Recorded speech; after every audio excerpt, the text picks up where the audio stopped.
Hello guys, welcome है आपका हमारी आज की एक बिल्कुल न्यू वीडियो में। तो दोस्तों, आज की वीडियो बहुत ही ज्यादा इंटरेस्टिंग होने वाली है। कि आज की वीडियो में हम बात करेंगे कि वॉयन यूनियन से कब मिलता है। जैसा कि आप लोगों को पता है, जामा एम्पायर में मिडल एनफेक्ट को तबाह करने के बाद यूनियन जामा एम्पायर को छोड़कर चली जाती है और फिर हमें उसके बाद उसकी कोई खबर नहीं मिलती कि वो कहाँ है, उसके बाद क्या हुआ। अगर आप डोंग हुआ के हिसाब से देखने के लिए बैठ गए ना, आपको इसके लिए 5 से 6 साल लग जाएंगे, फिर जाके आप देख पाएंगे कि यूनियन का क्या बना और वो कहाँ है इसमें। लेकिन फिक्र करने की कोई बात ही नहीं है। मैं आज आपको नॉवल के हिसाब से सब बता दूं, क्योंकि जो डोंग है वो नॉवल बेस होता है हमेशा। आज से चाहे 5 साल बाद भी स्टोरी आएगी, लेकिन वो होगी यही, क्योंकि वो नॉवल बेस ही होगा और नॉवल इसका कंप्लीट हो चुका है, बैटल थ्रू द हेवंस का। तो शुरू करते हैं आज की एक और वीडियो। हम वीडियो की शुरुआत में हमें वॉयन दिखाया जाता है, जो मास्टर योलो के साथ फॉल्विंग स्टार पवेलियन के अंदर बैठा होता है। फिर बाहर से एक गार्ड आता है और कहता है कि आपसे एक दोस्त मिलने आया है। फिर उनका वॉयन खड़ा हो जाता है और कहता है कि उसको अंदर भेजो। जब वो अंदर आती है तो वॉयन उसको देखकर बहुत ही ज्यादा शौक हो जाता है, क्योंकि वो नाला न्यूनैन होती है। ये देखकर वॉयन उसको रिस्पेक्ट देते, उसको बिठा देता है, कहता है कि तुम आकर यहाँ पर बैठो, और पूछता है कि तुम ऐसे तो यहाँ पे आई नहीं होगी, जरूर तुम्हें मेरे से कोई काम हो या तुमसे मुझसे कुछ बात करनी होगी। ये सुनकर नाला यूनियन कहती है कि हाँ, मुझे तुमसे कुछ काम है और मुझे तुमसे कोई बहुत ही ज्यादा जरूरी बात करनी है और शायद मुझे तुम्हारी मदद भी चाहिए। वॉयन मदद नाम सुनता है तो वो एकदम बहुत ज्यादा डर जाता है और वो कहता है कहीं यूनियन के साथ कुछ हुआ तो नहीं। ये सुनकर नाला यूनियन हाँ में फरी आती है और ये सुनकर वॉयन गुस्से में एकदम खड़ा हो जाता है और कहता है क्या हुआ मेरी यूनियन के साथ। ये जोश देखकर नाला यूनियन दिल में फिर से थोड़ा बहुत जलने लग जाती है। काश कौफा की हरकत रहा करती और आज मैं वॉयन के साथ होती। वो कहती है वॉयन को, तुम 1 मिनट फिर खामोश हो जाओ और ठंडे हो जाओ और मेरी बात सुकून से सुनो। मास्टर योलो वॉयन कहते हैं चल चुपचाप बैठ जाओ, उसकी बात तो सुन, वो कहना क्या चाहती है। वॉयन भी खामोश होकर चुपचाप बैठ जाता है और ठंडा हो जाता है बिल्कुल। नाला यूनियन कहती है मैं जो तुम्हारे पास आई हूँ, मैं टीचर से छुप के आई हूँ, क्योंकि मेरी टीचर ने मुझे बहुत ही ज्यादा सख्ती से मना किया था कि मैं तुम्हारे पास मत हूँ और ना तुमसे मदद मांगू आकर। उनके वॉयन अपनी बैठी हुई चेयर पे और फोर्स अपने हाथ को दबाने लग जाता है। नाला यूनियन अपनी स्टोरी बताने लगते, कहती है कि जब हमने जामा एम्पायर छोड़ दिया तो हम बहुत से फैक्टों के अंदर गए थे कि हमें अंदर आने दो, लेकिन वो सारे फैक्ट ना मेरी टीचर की खूबसूरती को देखकर उसके ऊपर गंदी नजर रखने लग जाते हैं, जिसकी वजह से मेरी टीचर ने उन सबको रिजेक्ट कर दिया। तो कहते हैं फिर एक दिन हम पहाड़ के अंदर एक गुफा के अंदर गए थे, लेकिन हमने वहां पर एक औरत को देखा था जो बहुत ही ज्यादा जख्मी थी और बेहोश हुई पड़ी थी। देखकर मेरी टीचर ने उसकी मदद की और उसका इलाज करना शुरू कर दिया। और कहते हैं हम कुछ अरसे तक उसका इलाज करते रहे, लेकिन वो औरत ठीक नहीं हुई और बहुत ही ज्यादा बीमार होती चली गई। और जब वो अपनी आखिरी सांसों में थी तो उसने मेरी टीचर को एक टोकन दे दिया और उसको कहा कि मैं फ्लावर फैक्ट की एक एल्डर हूँ, तुम ये टोकन लेकर फ्लावर फैक्ट चले जाओ, तुम्हें फ्लावर फैक्ट के लीडर की पोजीशन मिल जाएगी, क्योंकि आने वाली लीडर मैं खुद बनने वाली थी। लेकिन मेरी हालत अब ये है कि अब मैं नहीं बन सकती। और मेरी टीचर को वो अपनी इनहेरिटेंस भी दे देती है फ्लावर फैक्ट की, जिसकी वजह से ना मेरी टीचर की लेवल बहुत ही ज्यादा बढ़ गया और वो एकदम न तूफान पर चली गई है। नाला यूनियन कहती है और हम फ्लावर फैक्ट चले जाते हैं और वहां पर जाके हमारी टीचर को आराम से पोजीशन भी मिल जाती है हेड की, कि वो फ्लावर फैक्ट के एल्डर की जो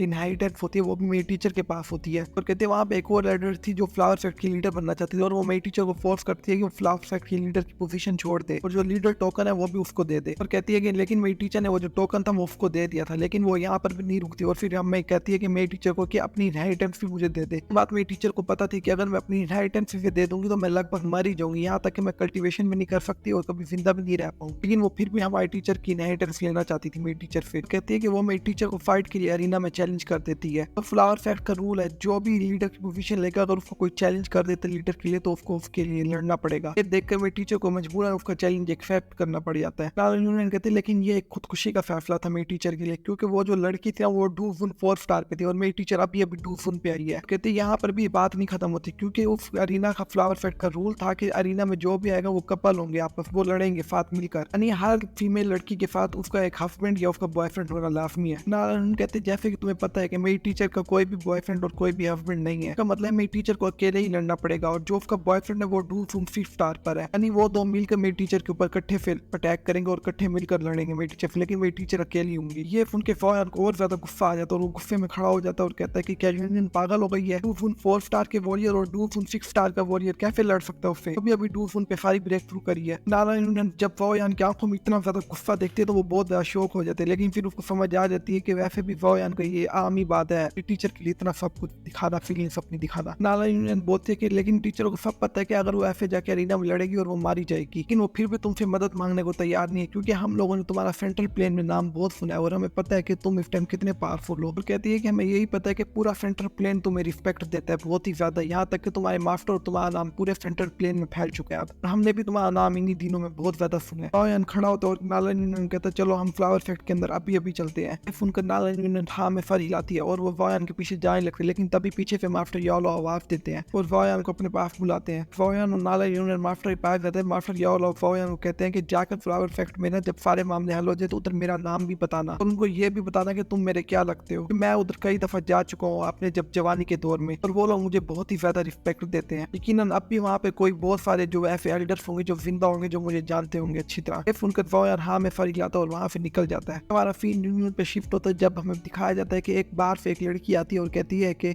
लीडर आपकी कंपटीशन का मुकाबला स्टार्ट होने में सिर्फ 1 ही मिनट रह गया, अब आपको बाहर आ जाना चाहिए कंपटीशन लड़ने के लिए। ये सुनकर यूनियन कहती है ठीक है मैं बाहर आ रही हूँ और फिर आखिरी बार वॉयन के बारे में सोचने लग जाती है और कहती है कि आज के बाद से मैं तुम्हें कभी भी नहीं देख पाऊंगी। उठ कर बाहर की तरफ जाने लग जाती है। जब यूनियन अरीना के अंदर पहुंच जाती है तो सामने से वो फैक्ट की जो एल्डर होती है वो भी आ जाती है और उसका बॉयफ्रेंड भी आ जाता है यूनियन के साथ लड़ने के लिए। वो यूनियन को कहते हैं तुम चुपचाप इनहेरिटेंस मुझे दे दो फिर तुम्हारी जान बच जाएगी। यूनियन ये सुनकर कहती है कि अगर मैंने इनहेरिटेंस अपने अंदर से निकाली तो मैं वैसे ही मर जाऊंगी, अगर मैं मरी नहीं तो मेरी जिंदगी मौत से ही बदतर हो जाएगी, इससे अच्छा है कि मैं आज लड़के ही मर जाऊँ। ये सुनकर सामने खड़ी हुई लड़की हंसने लग जाती है और कहती है कि ठीक है फिर आज मैं तुम्हारी ख्वाहिश पूरी कर दूंगी। फिर वो लोग कहते हैं चलो 5 स्टार को, लेकिन सामने वाली लड़की कहती है लेकिन तुम्हारा तो बॉयफ्रेंड कोई है भी नहीं, तुम ये तो नहीं सोची तुम उससे अकेले ही निपट लोगी। कहती है कि जाओ अपने पहले बॉयफ्रेंड को लेके आओ। ये सुनकर यूनियन कहती है कि नहीं मेरा ना कोई हस्बैंड है ना मेरा कोई बॉयफ्रेंड है। फिर वो लड़की जरा सा मुस्कुराने लग जाती है और कहती है कि आज तुम वाकई में बहुत बुरी तरह मरने वाली हो। फिर तभी अचानक से आसमान से आवाज आती है और कहती है कि अच्छा तो तुमने मुझे अब अपने हस्बैंड के नाम से भी हटा दिया है, अब तुम मुझे अपना हस्बैंड भी नहीं समझती क्या, तुम इतनी ज्यादा मुझसे नाराज हो। सब ये आवाज सुनने के बाद आसमान की तरफ देखने लग जाते हैं और देखते हैं कि आसमान में एक काले कपड़ों वाला आदमी खड़ा होता है। उसको देखकर सब बहुत ही ज्यादा शौक हो जाता है। फिर वो अचानक से वो आदमी गायब होता है और यूनियन के साथ आकर खड़ा हो जाता है, लेकिन यूनियन कुछ भी नहीं बोलते और वो वॉयन को घूर घूर के देखती रहती है क्योंकि कई साल बाद जाकर वो वॉयन को दोबारा देख रही होती है।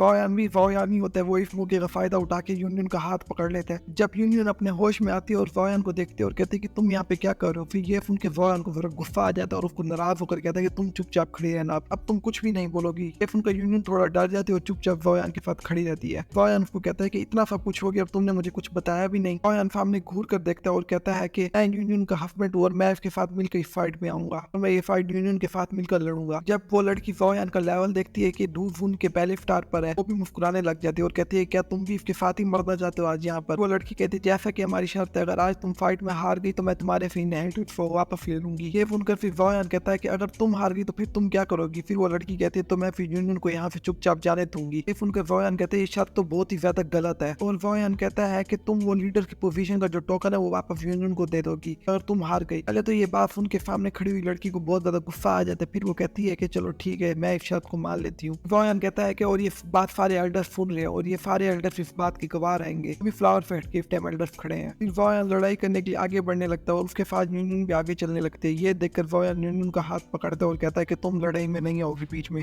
उनका यूनियन बहुत ज्यादा शौक हो जाती है और कहती है कि क्यों नहीं। वॉयन कहेगा नहीं तुम नहीं लड़ोगे फिर मैं ही लड़ूंगा इनसे। यूनियन कहती है कि मुझे पता है तुम बहुत ज्यादा पावरफुल हो, मगर वो उनमें से एक डूफून 6 स्टार है और एक डूफून 4 स्टार है, तुम उन लोगों से कैसे निपटोगे, तुम डूफून 1 स्टार पे हो। सुनकर वॉयन कहता है कि क्या तुम मुझे नहीं जानती कि मैं कौन हूँ। सुनकर फिर यूनियन चुपचाप खामोश हो जाती है और पीछे जाकर खड़ी हो जाती है। फिर वॉयन लड़ाई के लिए आगे बढ़ने लगता है और उसी वक्त वॉयन उसके अंदर से अपना एक पपेट निकाल लेता है जो डूफून 6 स्टार का होता है। वो अपने पपेट को कहता है कि जाके उस लड़की को संभालो और मैं जाके उस लड़के को संभालता हूँ। फिर वो सारे मिलकर अटैक करने लग जाते हैं। वॉयन जाता है उस लड़के को संभालने लग जाता है और दोनों आपस में बहुत ही ज्यादा खतरनाक तरह की कम्बैट फाइट करने लग जाते हैं। लेकिन कम्बैट फाइट में तो वॉयन का हाथ हमेशा ऊपर होता है, उसको पीछे धकेलने लग जाता है। फिर वो अपनी दौड़ की चार्ज करता है और उस पे वॉयन पे खतरनाक अटैक कर देता है जिसकी वजह से ना वॉयन उड़ के जाकर दीवार पर जाके लगता है। वॉयन कहता है कि अच्छा लगता है मुझे अब पूरी तरह सीरियस होना पड़ेगा। वॉयन अपने 3 मिस्टीरियस चेंज को एक्टिवेट कर लेता है और फिर उसके साथ जाके फाइट करने लगता है और वो इस टाइम पिटने लग जाता है बहुत बुरी तरीके से। लेकिन फिर उसको अपनी गर्लफ्रेंड की आवाज आती है जो उसको कह रही है जल्दी करो वॉयन को निपटाओ और इधर आके मेरी मदद करो, ये पपेट मुझे बहुत बुरी तरह मार और वो पपेट उस गर्लफ्रेंड को उठा उठा के फेंक रहा होता है, उस पर बहुत ही ज्यादा खतरनाक तरीके के अटैक्स कर रहा होता है। सुनकर उसका बॉयफ्रेंड जल्दी जल्दी उस वॉयन के ऊपर अटैक करने लग जाता है, लेकिन वॉयन बहुत ही आसानी से उसके अटैक डॉज कर रहा होता है। जो उसका जो बॉयफ्रेंड होता है वो बहुत ही ज्यादा अपना खतरनाक तरह का अटैक बनाने लग जाता है और वॉयन के ऊपर कर देता है। ये देखकर वॉयन जरा पीछे हटने लग जाता है और एंग्री बुद्धा लोटस को बनाने लग जाता है। एंग्री बुद्धा लोटस की पावर इर्द गिर्द फैलती है तो सारे लोग देखकर डर जाते हैं और यूनियन भी देखकर जरा डर जाती है और कहते हैं कि ये तो उस वक्त से भी ज्यादा खतरनाक वाला स्टेम बन रहा है। वॉयन जमीन पर जोर से पैर मारता है और अरिन्या की ये शील्ड चढ़ा लेता है ताकि किसी भी तरह का अटैक ना बाहर ना जाए। देखकर वो बंदा बहुत ज्यादा डर जाता है और कहते हैं कि इस अटैक की तो बाहर बहुत खतरनाक है और वो अपना अटैक पहले ही वॉयन पे कर देता है। ये देखकर वॉयन एंग्री बुद्धा लोटस को फुल चार्ज करके उसके ऊपर फेंक देता है। लेकिन इस बार वॉयन ने एंग्री बुद्धा लोटस के अंदर पावर बहुत ही ज्यादा कम डाली हुई होती है। जब एंग्री बुद्धा लोटस उसके अटैक के अंदर जाता है और उसका अटैक डिस्ट्रॉय हो जाता है, ये देखकर वो बहुत ज्यादा हैरान हो जाता है और वो कहता है कि शुक्र है लगता है इसका अटैक भी डिस्ट्रॉय हो गया होगा, अब मैं इसको आराम से हरा दूंगा। लेकिन जब वो गौर से देखता है तो उसका अटैक डिस्ट्रॉय होने के बाद एंग्री एंग्री बुद्धा लोटस उसके अंदर से निकल आता है बाहर, सीधा उसके सामने आ जाता है और जोर से ब्लास्ट हो जाता है। जब एंग्री बुद्धा लोटस ब्लास्ट होते ही बहुत ही ज्यादा धुआं मच जाता है और कोई भी अंदर की तरफ नहीं देख पा रहा होता। जब धुआं हटते हैं और देखते हैं कि वो बंदा जो है जोयान से जो लड़ रहा होता है वो इस टाइम जमीन पर गिरा पड़ा होता है, यहाँ तक कि वो अपनी एक उंगली भी नहीं हिला पा रहा होता। उसकी हालत बहुत ज्यादा खराब होती है। जोयान साइड पे खड़ा होता है, फिर जोयान उसकी गर्लफ्रेंड की तरफ देखता है जो बहुत ही ज्यादा मार खा खाकर बेहोश हो चुकी होती है पपिट के हाथों। जोयान कहता है कि लगता है कि इस कंपटीशन का फैसला हो चुका है और आपको पता चल गया कि कौन जीत चुका है। फिर उसकी गर्लफ्रेंड और उसके बॉयफ्रेंड उठते हैं और वहां से जाने लगते हैं। फिर जोयान कहता है कि लगता है कि तुम इफेक्ट लीडर का टोकन देना भूल गई हो। ये सुनकर उसकी गर्लफ्रेंड टोकन उसके पास फेंक देती है। जोयान वो टोकन कैच कर लेता है और उसको लेकर यूनियन के पास चला जाता है और यूनियन का हाथ पकड़ के उसके अंदर रख देता है। और उनका यूनियन खामोश खड़ी रहती है क्योंकि वो इफेक्ट लीडर की पोजीशन नहीं लेना चाहती थी और वो कहती है कि मैं इस टोकन को नहीं रखना चाहती। ये बात सुनने के बाद जोयान बड़ा शॉक हो जाता है और उसको फोर्स करने लगता है कि नहीं तुम रखो, मैं तुम्हारी मदद करूंगा इफेक्ट को सही से चलाने में। यूनियन खामोश हो जाती है और उस टोकन को अपने पास रख लेती है। जोयान उन एल्डर्स की तरफ देखता है और उनको सल्यूट करते हुए कहता है कि मैं जोयान हूं। उनमें से जो बहुत सारे जो पुराने एल्डर्स होते हैं वो छुपे पड़े होते हैं, वो सामने नहीं आ रहे होते। ये सुनकर जोयान कहता है कि मैं एल्डर को सलाम करता हूँ और मैं याओ चैन का स्टूडेंट हूँ। जब वो याओ चैन नाम सुनते हैं तो सारे एल्डर्स निकल के बाहर आ जाते हैं और जोयान को इनकी से घेर लेते हैं। जोयान को घेर लेते हैं और कहते हैं कि याओ चैन कैसा है, क्या वो ठीक है, क्योंकि हमारा मास्टर भी अपने दौर में जोयान की तरह ठरकी था। बहुत सी लड़कियों को उसके साथ ताल्लुकात थे और उनको जानता भी था। ये सुनकर जोयान हाँ में फर्क आता है और उनके साथ बातें करता है। जोयान यूनियन की तरफ देखता है लेकिन उसको बहुत ज्यादा अजीब हो रहा महसूस हो रहा होता है। फिर जोयान कहता है कि हमारी बॉडी में बहुत ही ज्यादा अजीब हो रहा मुझे महसूस हो रहा है, शायद बाद में मैं इसको गौर से देखूंगा। जोयान कुछ दिन फ्लावर फैक्ट के अंदर रुकता है। फिर अगले दिन यूनियन जोयान को अपने कमरे में ले जाती है। ये देखकर जोयान बहुत ज्यादा शौक हो जाता है और कहता है कि तुम्हारा कमरे में तो बहुत ही अच्छी खुशबू आ रही है।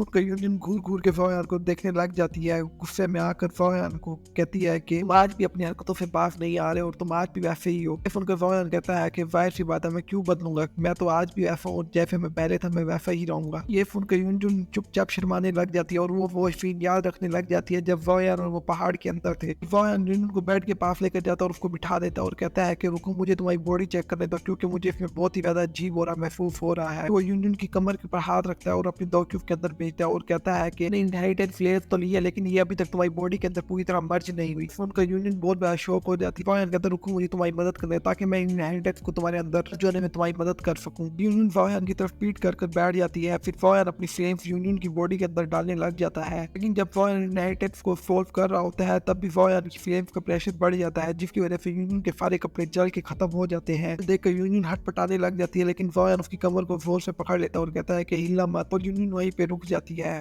थोड़ी देर बाद वो इनहेरिटेंस यूनियन के अंदर पूरी तरह सोल्व हो जाती है। जोयान कहता है कि अब तुम पूरी तरह इनहेरिटेंस ले चुकी हो और अब तुम्हारी पावर बहुत ज्यादा बढ़ चुकी है। फिर यूनियन जरा अपनी पावर एक्टिवेट करके देखती है, उसकी पावर पूरी तरह बढ़ चुकी होती है। यूनियन जोयान की तरफ खुश होकर देखती है लेकिन वो बहुत ही ज्यादा शौक हो जाती है कि जोयान के मुंह के अंदर से लाल टपक रही होती है और वो घूर घूर के यूनियन को देख रहा होता है। जब यूनियन अपने नीचे देखती है तो वो पूरी नंगी बैठी होती है। ये देखकर यूनियन बहुत ज्यादा शर्माने लग जाती है और गुस्से में जोयान कहती है कि क्या तुमने बहुत ज्यादा नहीं देख लिया। ये सुनकर जोयान कहता है कि नहीं मैंने भी बहुत ज्यादा नहीं देखा। फिर यूनियन जोयान की कान की चेक रख के देती है तो जल्दी से अपने ऊपर एक ब्लैंकेट डाल लेती है। फिर जोयान अपना मुंह थोड़ी देर के उधर कर लेता है। फिर यूनियन जल्दी से अपने कपड़े वापस पहन लेती है। फिर जोयान कहता है कि मैं टेम्परेचर प्लेन के अंदर रहता हूँ और जब भी तुम्हें फैक्ट के अंदर कोई मुश्किल पड़े या कोई भी मुश्किल हो तो मुझे फौरन से बुलवा लेना, मैं तुम्हारी मदद करने के लिए पहुंच जाऊंगा। सुनकर यूनियन चुपचाप खड़ी रहती है और कहती है कि क्या तुम फिर से वापस जा रहे हो। ये सुनकर जोयान कहता है कि मुझे जाना ही पड़ेगा क्योंकि अगर सबको पता चला कि मैं फिल्टर प्लेन के अंदर नहीं हूँ तो बहुत सारी मुश्किलें पैदा होने लग जाएंगी। लेकिन जब जोयान जा रहा होता है और वो देखता है कि यूनियन बहुत ही ज्यादा सैड हो गई है तो वो यूनियन के पास दोबारा आता है और उसको किस करके वहां से चला जाता है। ये देखकर यूनियन वहां पर सदमे में खड़ी रहती है और जोयान को जाते हुए देख रही होती है और यहीं पे हमारी एपिसोड खत्म हो जाती है। अगर आप इसका नेक्स्ट पार्ट देखना चाहते हैं तो मुझे जल्द से जल्द कमेंट करें, मैं इसको नेक्स्ट पार्ट भी जल्दी से बना दूंगा। अगली वीडियो आप अगर